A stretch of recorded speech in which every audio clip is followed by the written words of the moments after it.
The B-17s will soon be turning back for England. The Luftwaffe ground controllers scramble every fighter in northwest Europe. They're surprised when the 4th Bomb Wing heads south toward Africa.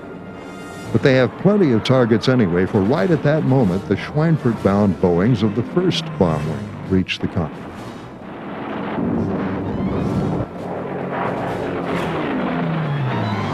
They're set upon by hundreds of German fighters.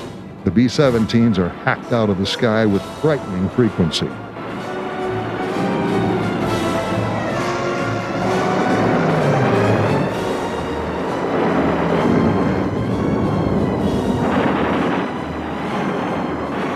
One American gunner watches in horror as 12 bombers fall in flames around him, spilling white parachutes all over the sky.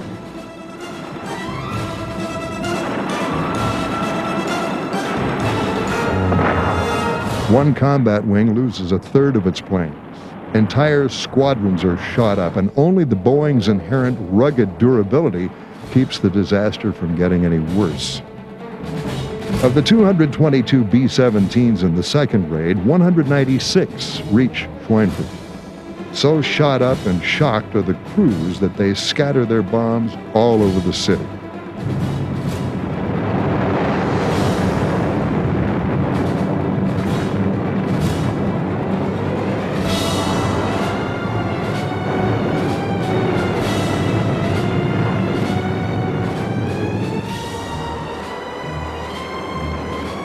The ball-bearing factories are hit, but not knocked out.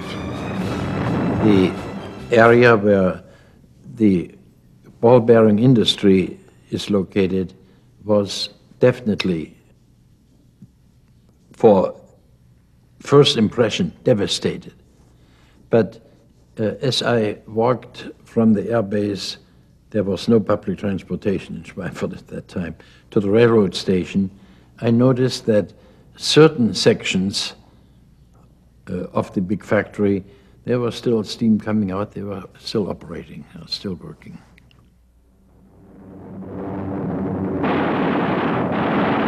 The battered survivors turn for home and fight their way back out of Germany.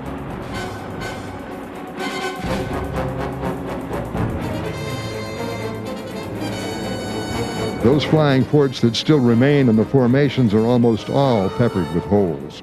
Flak has claimed a few bombers, but most have been hit or downed by aggressive fighter attacks.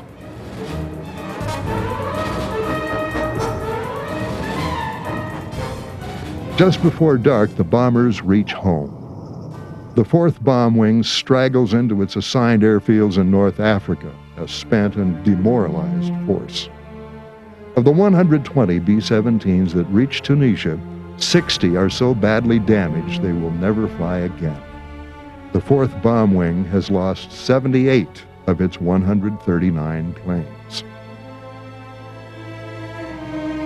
In England, the sky is filled with battered B-17s limping home.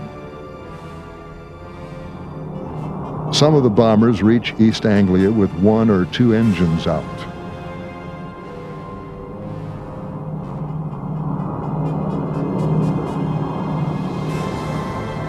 They crash land on any available airfield as ambulances and fire trucks race toward their shattered hulks.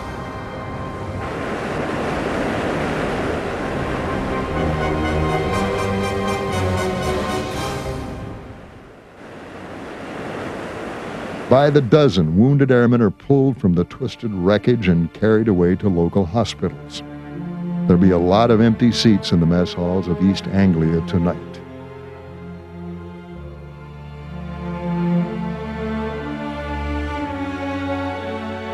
Altogether, the great Regensburg-Schweinfurt raid cost the 8th Air Force 60 B-17s shot down.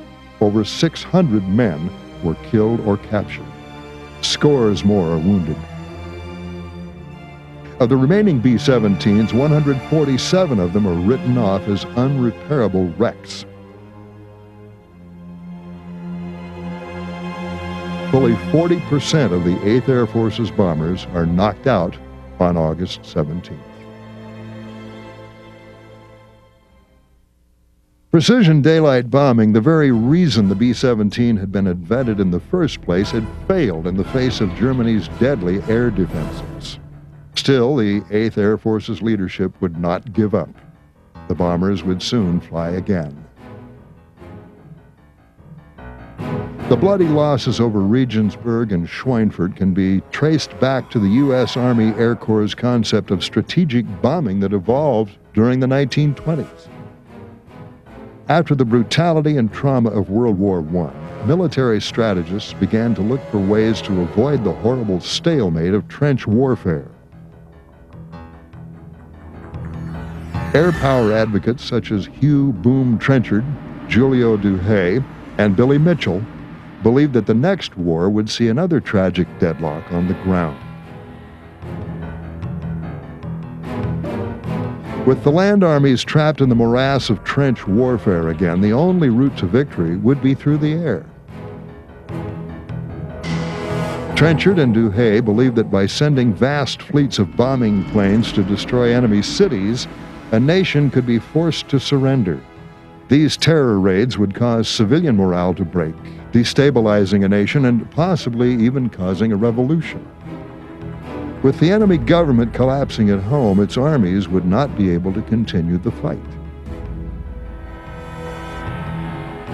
American air power advocates didn't like the idea of randomly killing civilians. Instead, they decided that the best way to victory would be to knock out the enemy's ability to produce the weapons of war. By destroying arms factories, aircraft assembly plants, ball bearing plants, and other such strategic targets, an enemy's army and air force wouldn't have the means to carry on the fight.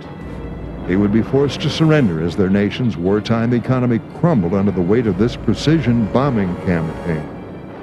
American air leaders fervently believed that such a bombing campaign could bring swift success at a low cost. By throwing everything into such an effort, the attrition of trench warfare could be avoided and total victory could be achieved. It wasn't until 1935 that the Americans developed a bomber capable of carrying out such a grandiose strategy.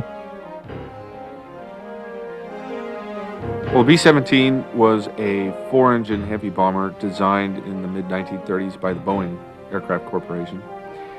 And its primary role was to destroy enemy industrial targets through high-altitude precision bombing. And in that role, it was uniquely suited. It turned out to be one of the best aircraft probably ever built for the role that it was designed for. Mainly because, first off, at high altitudes, the B-17 was an amazingly stable aircraft. The reason for that was the fact that it had a very large wing. With a large wing area, the plane was very stable in flight. It was an excellent bombing platform.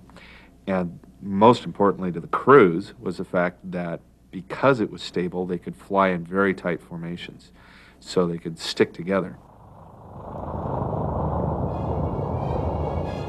The Boeing Model 299, prototype of the Flying Fortress, flew for the first time in August of that year.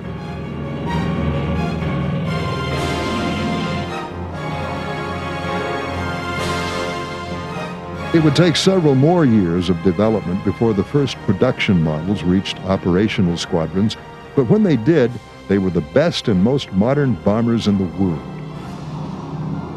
For its time, the B-17 was huge.